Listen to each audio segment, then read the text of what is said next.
Hello and welcome to the M.B.Om podcast, where you'll learn to master the business of yoga. M.B.Om is a proud part of the Wander Barn podcast network, and I'm your host, Amanda Kingsmith.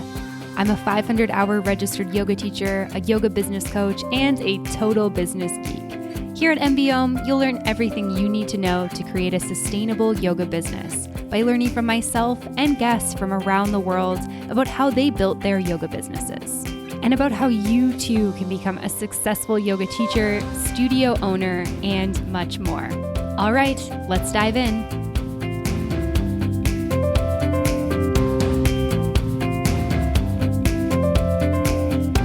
Hey friends, I just wanted to pop in and talk a little bit about M.B.Om behind the scenes. When I entered the yoga world as a teacher, I was surprised by how many yoga teachers were struggling with the business side of yoga.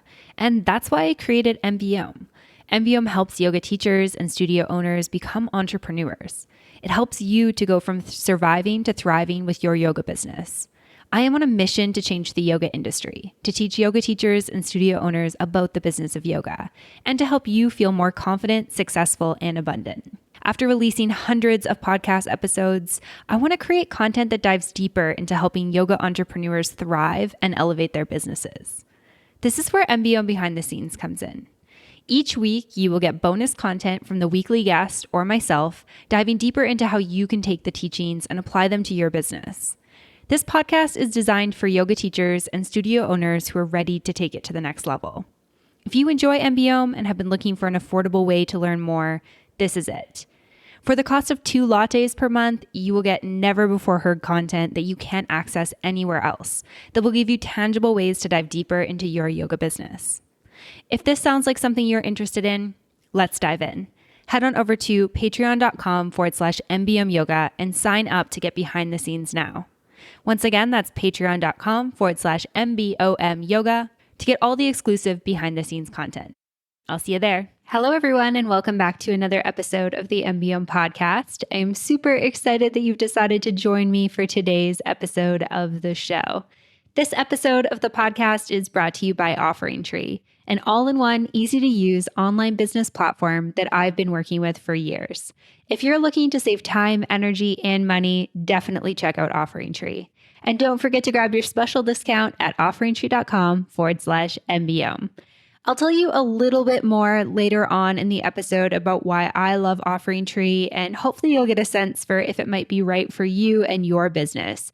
But before we get into that, let's hear a little bit about today's guest. Today on the podcast, I am excited to be joined by Josh Allen. Josh is a yoga teacher who travels the world and the founder of Align 432 Yoga. And in this episode, Josh shares how he got started with traveling and working online, and then how he was able to fit his yoga teaching into that. He shares the teaching experiences and opportunities that he's had around the world, which have been plenty in so many different countries. Ultimately, what led him to being in Turkey, and how he's built up his online business in a way that isn't necessarily dependent on him having a studio job in a country. So he's got lots to share, including everything that he's learned along the way. As a lover of travel, I really, really enjoyed this episode, and I hope that you do as well. So without further ado, here is Josh.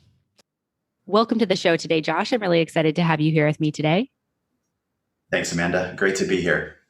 Yeah, I'm excited to dive in with you. And I wanted to first ask you where you're joining us from today.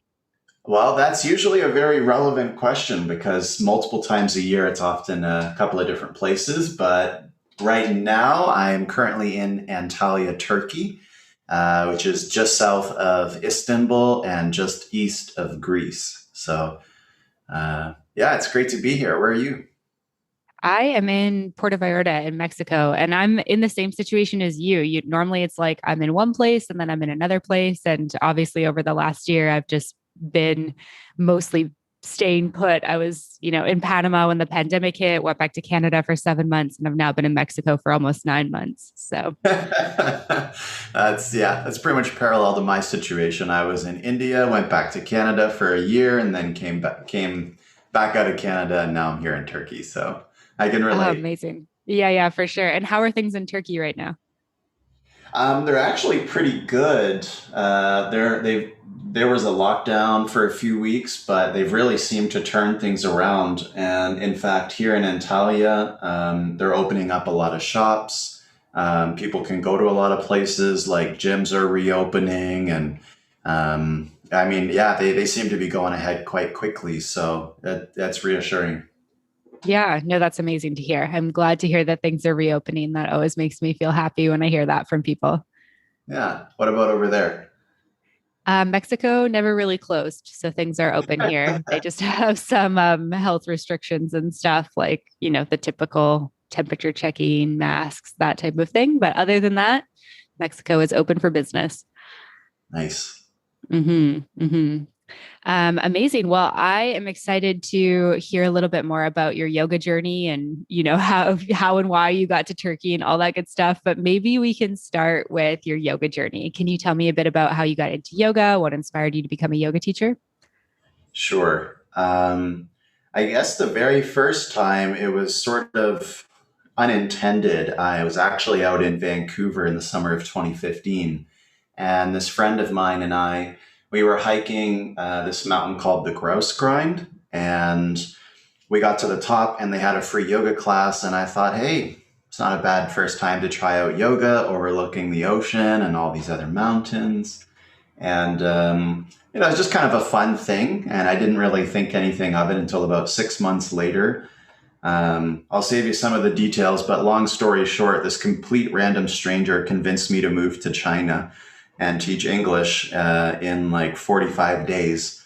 And during this time, I mean, aside from traveling from Toronto to Vancouver, I haven't really gone anywhere.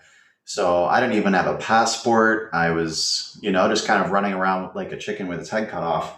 And I decided that after work, I should maybe do something to get some extra energy because everyone in China is 12 hours ahead. And that's who I was communicating with all the time now. So after work, I do an hour of yoga with this app called FitStar Yoga. And I just go down into the fitness room of my building. I didn't even have a mat. I was just practicing on the carpet and following what this app was doing and noticed it gave me some energy and stuck with it for that month and a half. And it helped me move to China. And once I was there, I just kind of kept with it. It wasn't really like I wasn't really looking for yoga or wasn't really I didn't have like an injury that brought me into it. It just sort of came into my life right at this perfect time. And little did I know at the time it was going to completely take over my life. Yeah, I love hearing that. That's really cool and also very inspiring to hear that you were just practicing, without a mat on the carpet, just self-led with a mat, with an app. That's amazing. And so at what point, you're teaching English, you're in China, at what point are you like, maybe I want to be a yoga teacher? Nice. So I had actually, in the city that I was in, Tianjin, which is about an hour and a half by train from Beijing, at where I was in that city, there was no yoga studios, but the gyms, like in North America, did have classes. And there was a lot of, to my surprise, actually, a fair number of Indian teachers in this industrial city teaching yoga at this gym. So somebody was selling their membership, and I purchased it just exclusively for the yoga classes. And after about 6 or 8 months there, I said, you know what, I'm really going to buckle down and um, like see where I can take this. I'm going to start looking into some trainings, and I found one online, and I thought, hey, I'm really close to India, and the great thing about teaching English in China is like you can make really good money. You don't work very much. It's easy to save up. And so I found one that was starting in January of 2017. And I thought, hey, yeah, let's go ahead and do it. We'll get some travel in there. It worked out really well. I was teaching at two schools, and they give you 2 weeks of paid vacation. So it just kind of worked out that I got 4 weeks of paid vacation combined, and thought, all right, yeah, let's just go kind of on a trip. And I hadn't really done any like long-term vacations or traveling or anything. Like as soon as I got to China, I was just working and grinding right from the beginning. So I thought, hey, a month off, not bad. Let's see what's happened. And yeah, I mean, it's like everybody who I'm sure everybody who takes a teacher training, but especially people who've gone to India, it just kind of shocks you and rocks your world all at the same time, and it definitely did. um, so yeah, I mean, it was really just a combination of seeing the progress in my physical asana practice and saying, okay, you know what, I think I'd like to take this to a more intentional, deeper level. And things just kind of sprouted from there. Yeah, yeah, that's really awesome to hear. I wanted to travel for my 200 hour and I had been looking in India as well. I ended up going to Bali because the program that I felt the most drawn to only offered, sessions in Bali, but I think it's really amazing to be able to go like I think it's great however you want to do teacher training and however it can fit in your life. And obviously being able to take a month off and, travel somewhere is such a privilege. But I really loved being able to like leave home and go somewhere and fully immerse myself in just like a different culture and a different experience and just be like living and breathing yoga all day, every day. Yeah, I mean, there's definitely perks and stuff to doing it online, and even before online really took off vis-a-vis 2020. um, there was like in North America, I'm sure you've seen, there's like the weekend teacher training sort of deal where they spread it out over so long, and night classes and stuff. Like, I think those are great options. I think that definitely meets a need in the market. I know one of the reasons I wasn't really looking at something like that was, like yourself, I wanted the travel, but I really wanted the immersion. Like that was pretty key, because I figured, you know what, if I'm working Monday to Friday and I'm just doing like a Saturday Sunday thing, I'm gonna like cram on Friday night, and then I'm gonna participate on Saturday Sunday, but I'm not gonna be like distinctly um, sort of cut off from my existing life and fully, like they say, immersed in that training experience. And that was a really crucial part for me, was really diving in there. Yeah, absolutely. I completely agree with that. And so I'd love to hear a little bit about like going to Rishikesh and just immersing yourself. Like, what was the experience of actually doing the training in India like? I mean, it was pretty incredible. I mean, by that time I was, reading a little bit about India and started to go into some of the background of yoga. So I felt very blessed and privileged to be able to travel to the homeland of India, and in particular Rishikesh, and that being in the Himalayan mountains. I mean, that was kind of the triple crown for me, to be near all of them. And there is something to be said. There's a reason why all the yogis went to the Himalayan mountains, and it's an experience that when you're there, you really notice. There's just something different about doing sun salutation facing the sun in the Himalayan mountains, and it's like Bali, right? I mean, you just know when you get to Bali, like, it feels different. It's called the island of the gods for a reason. And it's because it's a pivotal point on the planet where there is a special energy. And I think that when I was in Rishikesh, to see the culture of India, to see the other foreigners there, to see all the trainings and the shops, and like in Rishikesh, there's it's illegal to have alcohol and to have meat, right? And yet the society there, the economy there, it's like running along like those things don't even exist. And so that was really inspiring for me. There's just like so many monkeys and chickens and cows literally everywhere. That was really cool, and it was nice just to be sort of shut off from the rest of the world. Being away from working every day, and just kind of living the grind and being in the hustle of different Chinese cities, was such a nice break. And then all the surrounding nature, and the fellow students who'd made that commitment to spend the time and the effort and the travel to make that trip, to take that time off, and to come all the way there. I mean, there was people from most continents in the world, and it was a blessing. I really do believe that being there present with teachers who've had this for their life in the homeland really does make a difference. And um, that was exactly what I needed at the time. So yeah, I'm super blessed and grateful. Yeah, thank you for sharing that. It sounds absolutely incredible. And I remember when I was looking at teacher trainings, Rishikesh just looked so, so stunning. I still have not been, and it's on my list of places I'd love to go. So hopefully I'll get to go there in the next couple of years. And I'm curious, so you finished up this training, did you go back to China after? Or like what did your kind of journey look like from there? Yeah, so I had about a month and a half, maybe a little longer at one of my schools, and then about 5 or 6 months left at another school. So I went back and I had a really hard time getting back into the schedule that I was doing at the time.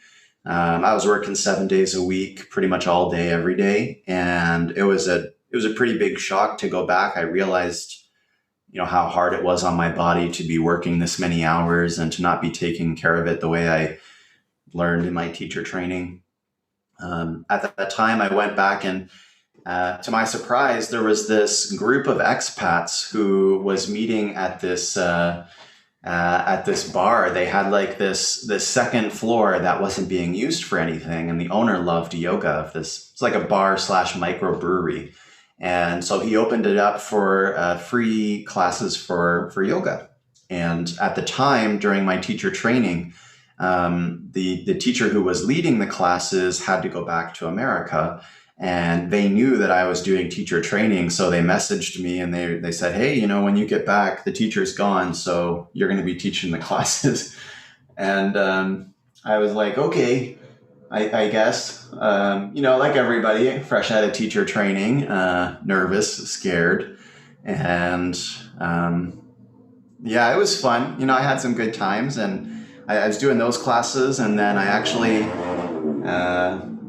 was going to the park early in the morning. And if you've ever been in an area where lots of Asians live, you'll know that the elderly people have a habit of going and gathering in large groups in the parks early in the morning to exercise. And so they would come over, and they didn't speak a word of English, and I didn't speak a word of Mandarin or Chinese. And they just started showing up with their yoga mats and following along. And that was kind of how I got started teaching classes, was just kind of like shoved into it. And I pretty much did that for the remaining 5, 6 months that I was in China. Yeah, I love that. I can just imagine that perfectly. I've spent quite a bit of time in Asia, so I can just picture it perfectly. Yeah, they just kind of like show up and they're like, yeah, whatever. Like, if you've ever been at a train station where somebody just like walks in front of you at the line and talks to the person, or, anything like that, it's pretty much the same, where they're like, I don't really care. I'm here, deal with it. Yeah, no, I think that's great though. I mean, what a way to just be thrown into teaching yoga. Yeah, it was beautiful, like the old saying goes, right? When the student is ready, the teacher appears, and when the teacher is ready, the student appears. And that's really all I can say about it. Yeah, for sure. I love that. And so you finish up your teaching contract in terms of teaching English. What was next for you? Like, were you like, I want to teach more English, or did you kind of get the feeling like, hey, I want to teach more yoga? Well, it was a combination, but the nice thing with English is that it's a justifiable reason for getting into many countries. And there's a lot of demand for it, especially in Asia. Learning English is, sort of ubiquitous with a lot of people coming up. I mean, in China, you literally, like, all the graduates have to pass English tests to graduate university. So there's huge demand for private tutors and stuff like that. And afterward, I was looking for something more tropical. I was tired of being in an industrialized city, and Vietnam was close and it's cheap, and the economy is developing very quickly. There's a lot of growth in the English market there, and I thought, hey, I'll just kind of go check out Vietnam. I'd saved up some money, thought I'll just, like, kind of hang around Vietnam for several months and see what's up. And then when I run out of money, I'll teach somewhere and just kind of go from there. And that's sort of what happened. I found a place, started teaching at an English school, and All the other residents in this small building. There's only like 20 units, a few lofts. They were all foreigners and they wanted classes, so I just started working with them and just kind of did that while I was there. Yeah, that's great. So being able to, teach English, keep making money, keep building that career, and then also just keep teaching on the side as you kind of figure out like what you want to be building with your yoga business. Yeah, I mean, it was like I was building my asana practice, but also enjoying the time with the foreigners to build up my experience and confidence running the classes. And it was beautiful. It's just a very organic way for it to develop and grow.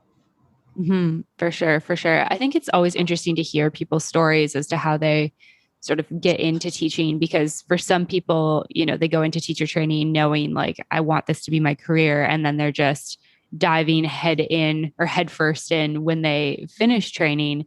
Whereas for other people, and I think I was a little bit more like this, it's like, let me just kind of like figure this out and see how this goes and see if this is something that I want to do in the long term before kind of like dedicating all my time and energy and resources to it. And it sounds like maybe you were a bit more like that too. Like, let me kind of, take some time, get comfortable with teaching, find these opportunities, but also kind of keep my English teaching career as well. Yeah, it was very much like a balance and a slower transition. Um, I was conscientious of it, but uh, you just kind of got to let it evolve as it goes. You make some intentional action, and then you sort of release that, and you just let the universe send back what you're ready for at that time. For sure. And so, how long did you stay in Vietnam for? I was there for about 7 months. I kind of have this habit of leaving places when rainy season starts to come around. And so yeah, I was there for 7 months, and just one day casually, I thought, hey, you know what? I'm gonna post on some Facebook groups like yoga jobs all over the world and stuff like that. Just gonna post on there and see what's up. And someone reached out to me from a studio in Phuket. Went over there and kind of got started. It's just kind of thrown into it. The lady was like, all right, I got 5 locations. You teach all the classes here. Here's the studio. Here's your apartment. I'll see you on payday. Wow, that's amazing. And Yeah. so, was that the first time you were like, okay, I'm teaching yoga full time and not teaching English as much or not teaching English at all? Yeah, she just kind of threw me into it. And she had this great little studio. She had actually built it up with some apartments for the teachers underneath. And I was thrilled. I was doing a bunch of classes a day, and my rent was covered. And I mean, you can never get enough of island life, right? So I was having a great time while there. It was beautiful. Yeah, that's amazing. And so, how long were you in Phuket for? Like 4 or 5 months. I was still kind of biting, or not biting my teeth. Uh, Getting, grinding my teeth and sort of figuring out like how I was going to teach proper group classes and establishing myself and my voice, and still developing my personal practice, quite broadly.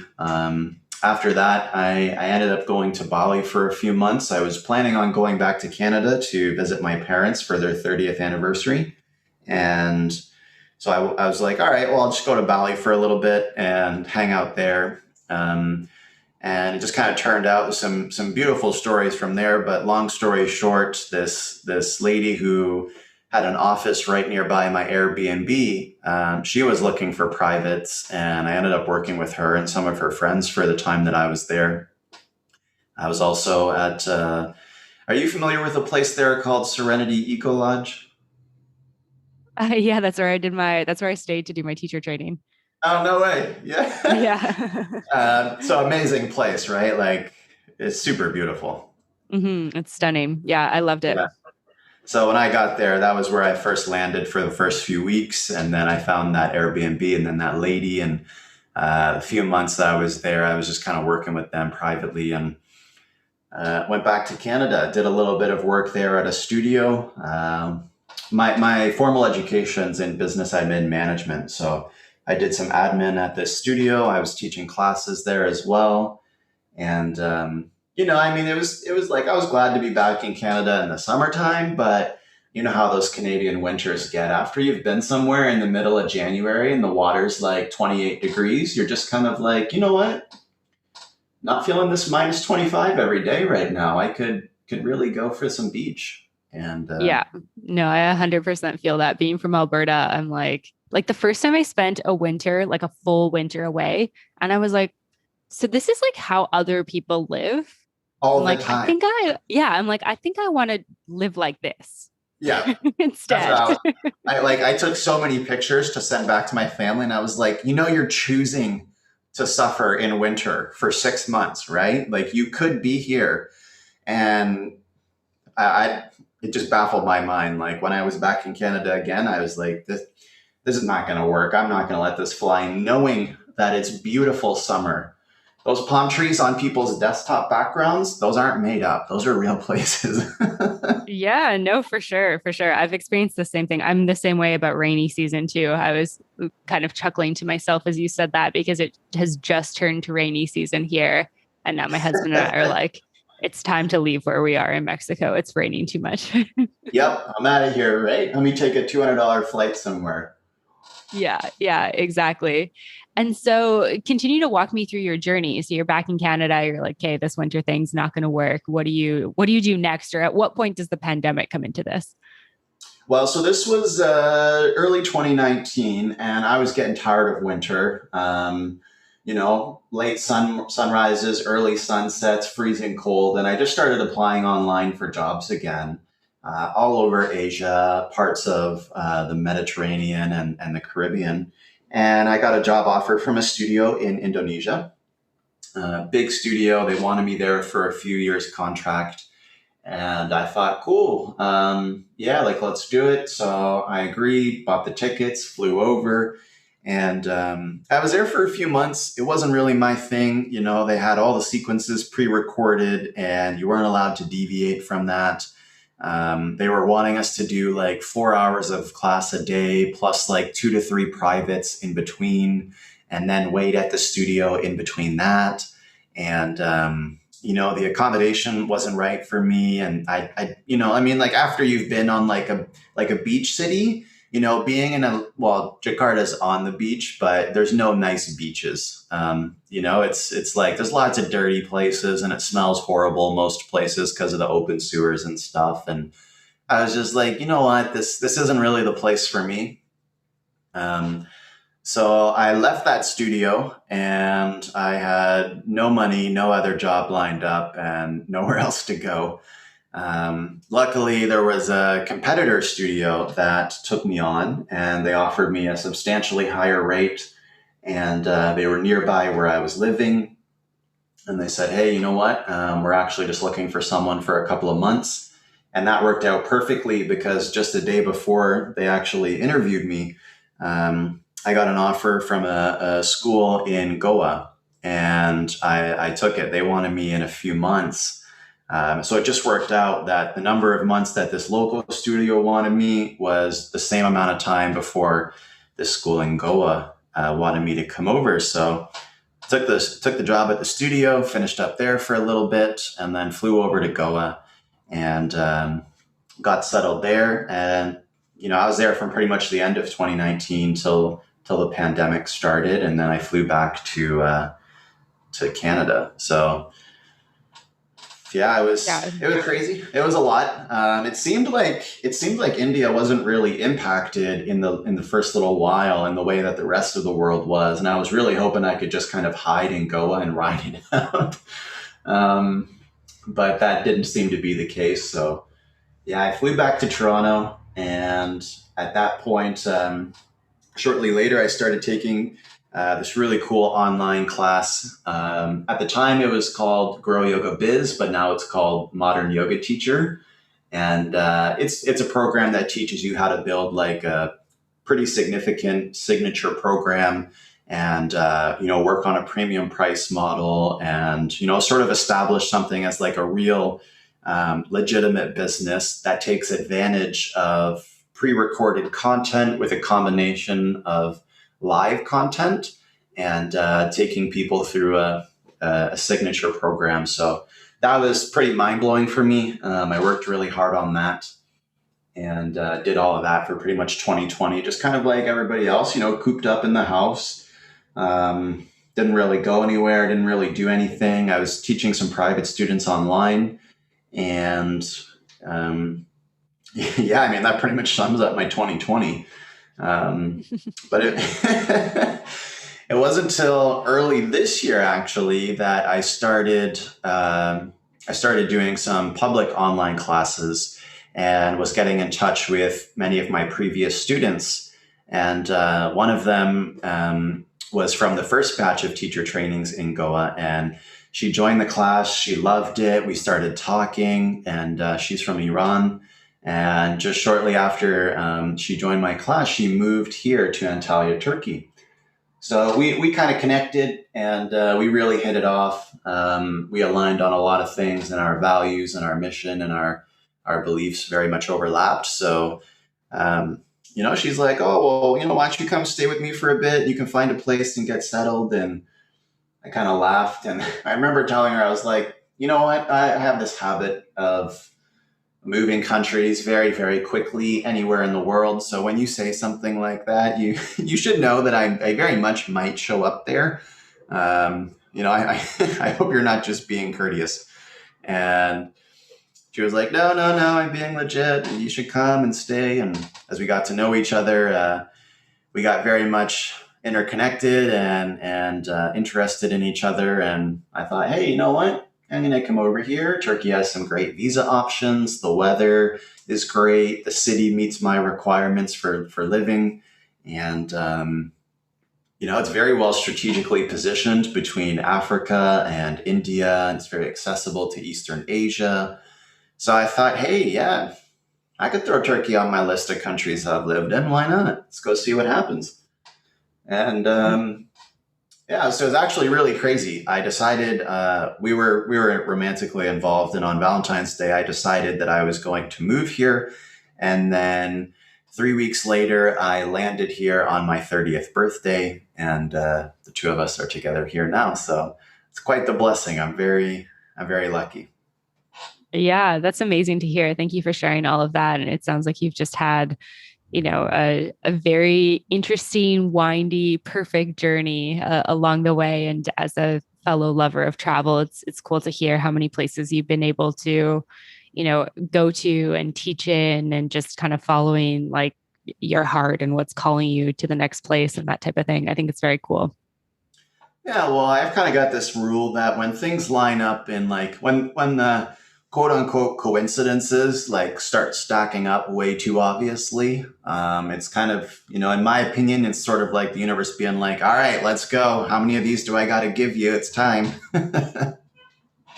Yeah, no, for sure. I completely agree with that.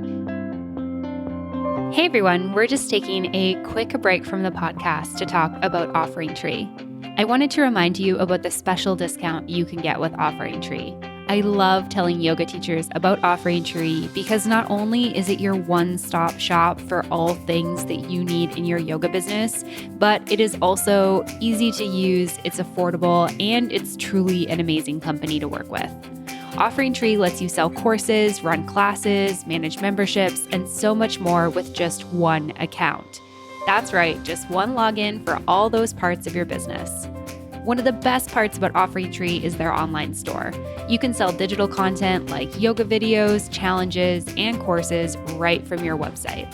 If you're teaching yoga classes and looking to level up, selling digital content is the next step to growing your business. Over the last year, we've seen so much pivot and change happen in the yoga industry, and having your own unique yoga business where you offer your students different course material can be so beneficial in creating a sustainable business with diversified income. And while there's many different platforms that you can create courses on these days, OfferingTree's course tools are easy to use and they're really affordable. And if you have a website you already like, you can still use OfferingTree. But there's one other thing I want to tell you about OfferingTree that makes all the difference in the world to me and probably to you too. They're a company that truly cares about yoga teachers and the wellness industry overall. I chose to partner with OfferingTree because I love the product and I love the people. Whenever yoga teachers have a suggestion for something that they need out of the platform, they can reach out directly to the people at OfferingTree and they're actually heard. So much of the development that OfferingTree has gone through over the last year has been because of yoga teachers like yourself. So if you're looking to save time, energy, and money in your yoga business, OfferingTree is hands down the software for you. Go to offeringtree.com/M.B.Om to learn more and get your discount. Okay, let's get back to the episode. One thing I'm curious about is you'd mentioned like learning how to offer stuff online. And having yoga online is so perfect for, people like us who move around quite a bit and don't spend winters or rainy seasons places, because you get established somewhere, you get students, you get kind of in these routines and then you leave, right? And now we're in this situation where we can connect with people from all over the world. I'd love to hear about, as you built your business online, just how that's been going for you and what you've been offering and that type of thing. Sure. So I think I had something like this in mind from the get-go. I can remember, my origins started online with that app, right? So for me, I was like, look, yeah, nothing replaces in person, but that doesn't mean you can't foster an excellent yoga practice online. So I think that was pretty crucial.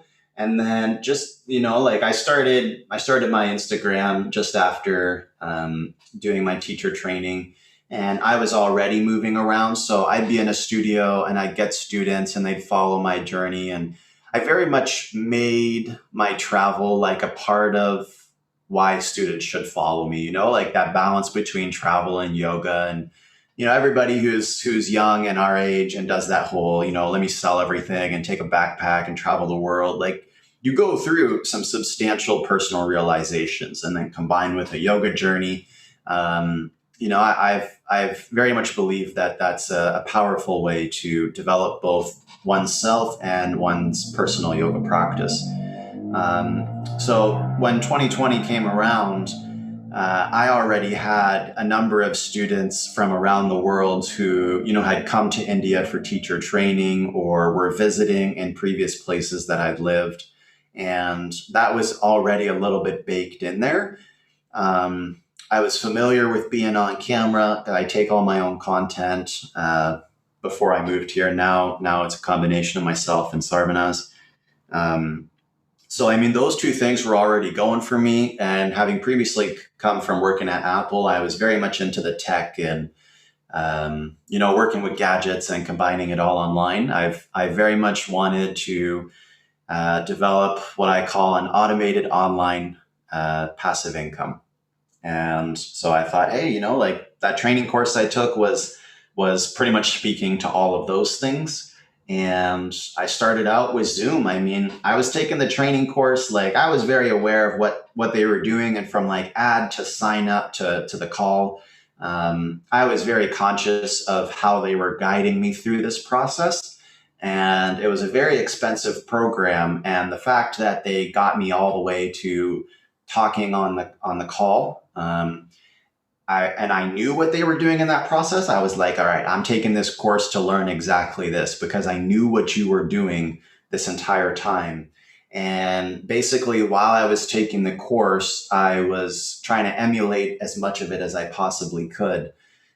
So obviously Zoom popped up. I was using that for the course, and I had a couple of students reach out to me from my Instagram wanting to do classes, and I said, all right, yeah, let's get going for it. And then I was following this course for things like, building a registration form, adding a liability waiver, adding a booking calendar so that private students could pick the times that they want to have class, connecting Google Calendar with Zoom, and, just sort of like piece by piece building it from there and building it up.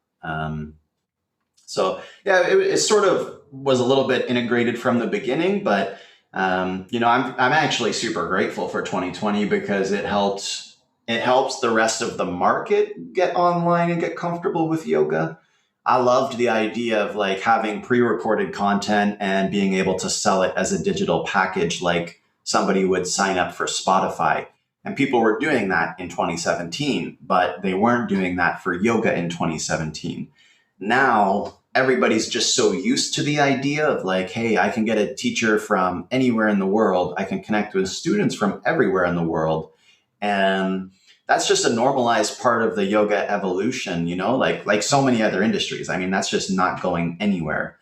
Um, so yeah, I think it just like timing, 2020 kind of launched that for everybody else a little bit quicker. And it just kind of worked out. I mean, being in podcasts, I'm sure you can appreciate how much people have gotten into podcasts now that everybody's spending so much more time online. Yeah, no, absolutely. I think it's like, I mean, obviously the pandemic's been really crappy in so many ways, but anyone who's listened to my show for a while, I mean, I think I say it like almost every episode these days. It's like, I feel like the yoga industry has seen some like major silver linings from this in terms of Yeah. everybody going online. I mean, this allows yoga teachers to create their own businesses in a way that they previously couldn't. This allows, people to travel a little bit more readily. This allows studios to reach people who are outside of their geographic location, and teachers as well. I just think there's a lot of like, amazing things happening in terms of yoga being on the online space now. And you're Mm. totally right. I mean, online was happening 3, 5, 10 years ago in so many ways, but the yoga world wasn't really. Like, I remember I was teaching an online private in, I guess it must have been like 2017 or 2018. I had two clients, and I remember some friends of mine were like, wait, what? Like, how do you teach them online? And I'm like via Skype? Like, what do you mean? I put Yeah. some headphones in, and then I like back my computer up so they can see me, and then I teach them. Yeah. Yeah, no, I can really appreciate that. And I think the other thing too is for many people, it's just not economically feasible to be a full-time yoga teacher and have decent quality of life in North America or Europe. The cost of living is so high, and the fee per class that teachers typically get is quite low. And if you're doing it with in-person privates, you need a handful of regular private students who have the resources to commit to you on an ongoing basis. And for a lot of people, unless it's like a rehab situation or they've got a special focus or a long-standing relationship with you, or you offer something super unique, it's pretty hard to have a private student going for any decent amount of time in North America, and to be making like, I mean, like in Toronto, right? Like an apartment's like $2,000. That's a lot of private yoga classes. Um, so that's, I think for that, it also makes it so much more accessible for the teachers, right? Because you can live so many other places in the world for $1,000, all expenses included, and be living fairly well in a lot of countries, um, and reach more students with less effort than ever before. And Mm. I think that's a major boost for yoga teachers, and for students. And frankly, I think the biggest point of contention for a lot of people is the hands-on adjustments. Like there's no way to get around. Unfortunately, I can't stick my hands through the computer screen and give someone a hand-on adjustment. Um, but outside of that, as you mentioned, there are a number of silver linings for the yoga industry. Things like recorded chats, recorded videos, lower cost of teacher trainings, lower cost of privates and studio classes, and taking advantage of time zones. For me, that's a major one. I work well in the morning, so I tend to teach people who are a few time zones ahead of me, especially if they like an evening or a lunchtime class. Great. I just take those students on. So there's considerable advantages to working this way, and you don't need very much equipment to really establish yourself as being presentable and having some decent technical equipment. A laptop, a couple of tripods, a phone or a GoPro, a microphone. You're pretty much good. But it doesn't take much to get teachers started with teaching online and developing something for themselves either. So I think a lot of good has really come from this, and I don't see the yoga industry going back to, quote unquote, the old way. I mean, are there always going to be in person teacher trainings and workshops and classes? Yeah, of course, but that doesn't mean that online teacher trainings, workshops, and classes is going anywhere. Um, and in fact, actually, the majority of people in North America, they don't even practice at a yoga studio. And that was before the pandemic happened. So I think studios are going to have to be very creative for being competitive in person and online. I don't think any business is really, at least especially if they have a physical location, it's going to be very, very challenging to not offer something online and remain competitive in the marketplace. Mhm. No, 100%. I completely agree with that. I work with two studios, primarily one in Canada, one in the US, and both of them have already said, I mean, said months ago, like, the online portion of what we're doing isn't going to go away. Like, people just value it too much at this point. And I mean, the only reason that they're still open today is because they did online and because it was successful. So I completely agree with that. And I just really agree with all the points you brought up in terms of, being able to live places that are more affordable and, teach from anywhere, and how the setup can be, quite simple. I'm curious for anyone who might be thinking about taking their business online, or maybe, living abroad and trying to create an online business. Do you have, any business tips or business lessons that you've learned that you could share with listeners? Sure. The first thing I would say is try to step outside of the trade my time for a single private class or group class. That is just not scalable. So it's great that everybody's moved online. Unfortunately, though, previously, if you were a student in, say, New York and you wanted a private teacher, you had to take whoever was physically nearby. And if you wanted a physical class, you had to go to the studio that was closest. Now you can get a private. You could get, like, the best guru from India for whatever price he's charging or she's charging, and it's probably going to be cheaper than the person who's physically nearby. But the thing is, if you're still doing this, one class for $10 or $20 or even $50, it's challenging to step outside of this model. You're really limited on how much you can grow.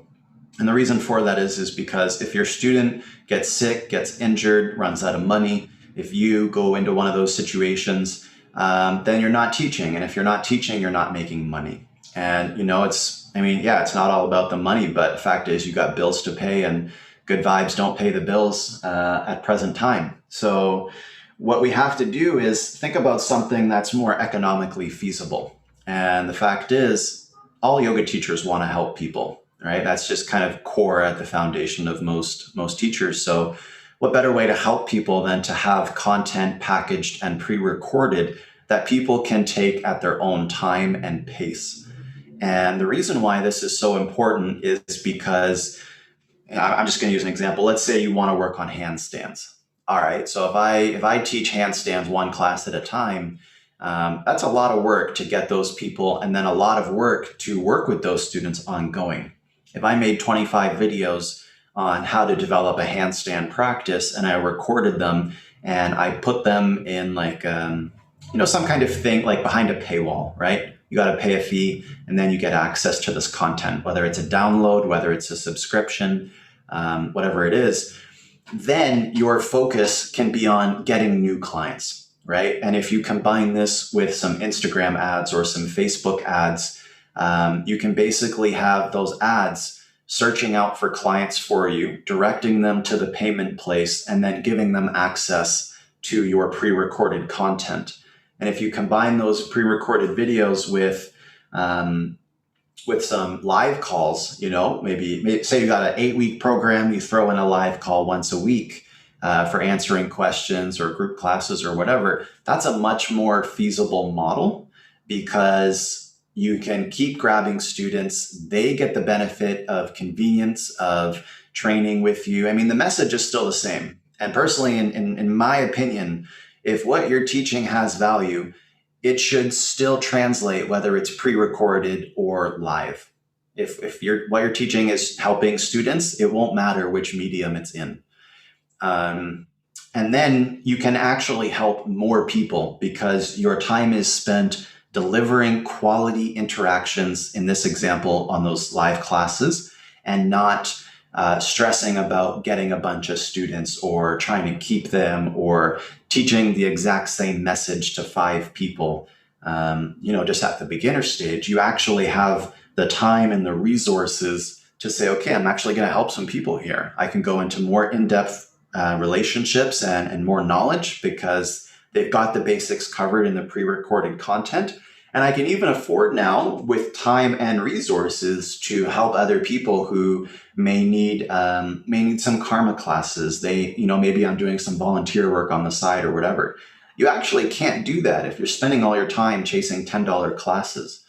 And so I think, if a student or somebody who's listening now or maybe in the future is really kind of trying to grasp this, that's what I would say is like, what was most transformational for your personal practice? And if you're in that process now, like document it and record it and then put it together as a package, because that package is going to help somebody much more than you can in a 1-by-1 class. And it helps you financially because you've got a piece of infrastructure set up that people can go to over and over and over. I mentioned Spotify earlier. It's the same thing, right? Could you imagine if you were an artist, you make a song and every time someone wanted to listen to it, you had to play that song live? Like nobody would even get to their 3rd album because they'd be so busy playing the 2nd song on their 1st album for everybody. And so when an artist puts a song on Spotify, every person around the world, they get to have the pleasure of enjoying that song, and the artist gets credit for it, but they've only made the song once, right? And that's the exact same thing here. The yoga industry has just been kind of slow to realize this. Yeah, absolutely. That's so much good stuff. So thank you for sharing all of that. And I feel like here's a good place to wrap up. I'm curious if you can tell listeners where they can go to find you, follow along with you, learn more about everything that you're offering. Yeah, sure. The Instagram is probably my main point of contact. If you search Josh Allen, Allen, you can find me on there. My business name is Align 432 Yoga, ALIGN 432 Yoga. So there I host different classes, and I do some public classes. I have some mini courses. I have some other courses coming up, and I would encourage any listeners actually to, if you're curious about this kind of stuff, just kind of take a scroll through my account, and, whether you like the content or not is irrelevant. Look at the structure of what's there. Look at what's in my profile, in my bio. What does my link tree look like? How am I setting up the events on Eventbrite? Sort of look at it from a business perspective, and feel free to take what works for you. I think that's the main thing. Amazing. I love that. That's a great final tip to leave listeners with. And just thank you for your time today. This conversation's been so great, Josh. Oh, my pleasure, Amanda. Anytime. Thank you. All right, friends, I hope that you enjoyed that episode of the podcast with Josh Allen. Make sure you go check out everything that he's up to over on social media, see a little bit about everything that he was talking about in this episode, and follow him along on his adventures. And now that the world is opening up again and people are starting to travel more, that means that there's more teaching opportunities for yoga teachers abroad. And so I decided to pick Josh's brain about how to actually get these international teaching jobs. So we did that over on M.B.Om behind the scenes. So if you are interested in traveling and teaching and want to learn a little bit more of Josh's top tips, you can head on over to patreon.com/M.B.Om yoga. And of course, you get access to all of the other episodes along with this episode, which is pretty awesome. So once again, that's patreon.com/M.B.Om yoga. And I would love to see you behind the scenes. Thank you so much again to our sponsor, OfferingTree. To start spending more time with students and less time with software, head on over to offeringtree.com/MBOM to get an exclusive discount. And of course, thank you to you for listening to this episode of the show. I couldn't continue producing the episodes without you, so thank you so much for listening, sharing with your friends, sharing on social media, and all that good stuff. All right, that's all for me. I'll see you next week. Bye for now. Thank you so much for tuning in for this episode of the podcast. To find links, notes, resources, and everything mentioned in today and all episodes of the show, you can head on over to M.B.Om.yoga.com. You can find the podcast and myself on Facebook and social media at Mastering the Business of Yoga. And I would love for you to join the private Facebook community, Yoga Business Badasses. If you have any questions, comments, or feedback, please make sure you reach out to me at info@mbomyoga.com. And last of all, if you enjoyed this episode of the show, please make sure you hit subscribe and leave a review for the podcast. It would mean the world. Thanks so much for listening, and I'll see you next week. Namaste.